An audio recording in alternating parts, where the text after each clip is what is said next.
बार फिर से आप सभी का स्वागत है। बढ़ते हैं अगली खबर की ओर। राजस्थान में वैक्सीन की भारी कमी हुई है। मुख्यमंत्री अशोक गहलोत ने ट्वीट कर केंद्र से कहा है कि प्रदेश में महज 70,000 वैक्सीन बची है, जल्द वैक्सीन मुहैया कराई जाए।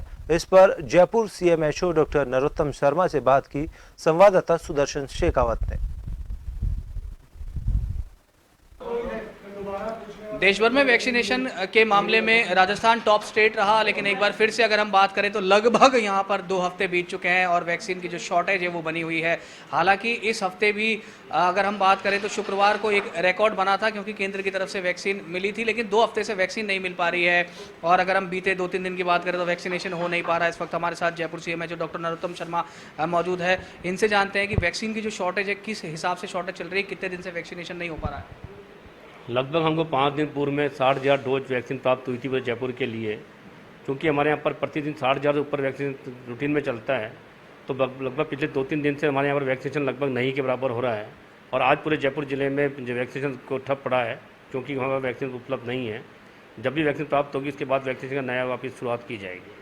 सीएम अशोक गहलोत ने भी ट्वीट किया है और ये कहा है कि जो 70,000 डोज बची थी केंद्र से, डॉक्टर रघु शर्मा चिकित्सा मंत्री भी लगातार मांग कर रहे हैं।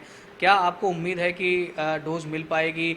और राजस्थान के अगर हम बीते समय की बात करें तो कितने एक दिन में जयपुर में वैक्सीन लगाई गई? निश्चित रूप से अब यदि हमें वैक्सीन समय प्राप्त हो जाती है तो हम निश्चित समय अवधि के अंदर सभी लोगों का वैक्सीनेशन करने में सक्षम है। राजस्थान अव्वल राज्यों में रहा है जहाँ वैक्सीनेशन बहुत अच्छे ढंग से चलता है। एक दिन में हमने लगभग जयपुर जिले के अंदर ही 1,36,000 लोगों का वैक्सीनेशन किया है।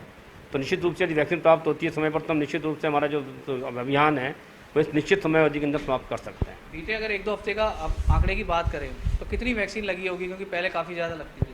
क्योंकि अब तो हमारा टोटल वैक्सीन 60,000 प्राप्त हुई, तो देख लें आप, पिछले 5 दिन से 60,000 वैक्सीन से काम चला रहे हैं इधर उधर जो लगाई गई वैक्सीन हमारा टोटल। और चूँकि आज वहाँ वैक्सीन जरूर समाप्त हो गई है, इसलिए आज वैक्सीनेशन हो ही नहीं रहा है। अच्छा, इसके अलावा अगर हम बात करें तो उम्मीद है वैक्सीन की? हाँ, उम्मीद हमें लगातार होती है। राजस्थान सरकार और हमारे अधिकारी, राजस्थान सरकार के अधिकारी लगातार केंद्र से संपर्क में रहते हैं कि हमें वैक्सीन तुरंत भिजवाई जाए। बहुत प्रयास करते हैं। उसके आधार पे ये निश्चित रूप से हम संभावना रहती है कि हमें वैक्सीन प्राप्त हो जाए। आगे वैक्सीन का अधिकारिक रूप से वैक्सीन प्राप्त होगी, उसके आधार पे वैक्सीन किया जाएगा। क्षमता की बात करें तो जयपुर की कितनी होगी? जयपुर में हमने 380 वैक्सीनेशन सेंटर चलाए हैं हमने। यदि हमें वैक्सीन प्राप्त होती है तो हम लगभग 2 से 2.5 लाख लोगों को पर डे वैक्सीनेशन कर सकते हैं। जी, तो 200 डायलॉग की कैपेसिटी है, लेकिन बीते 5 दिन से यहाँ पर 60,000 डोज से काम चल रहा है। लेकिन राजस्थान हर बार ये साबित करता आया है कि अगर पर्याप्त मात्रा में डोज मिले तो राजस्थान उसको खपा सकता है। वजह सिर्फ यही है कि डोज पर्याप्त मात्रा में केंद्र की उदासीनता के चलते नहीं मिल पा रही, खमियाजा जनता को भोगना पड़ रहा है। सुशील यादव के साथ सुदर्शन शेखावत, जन टीवी, जयपुर।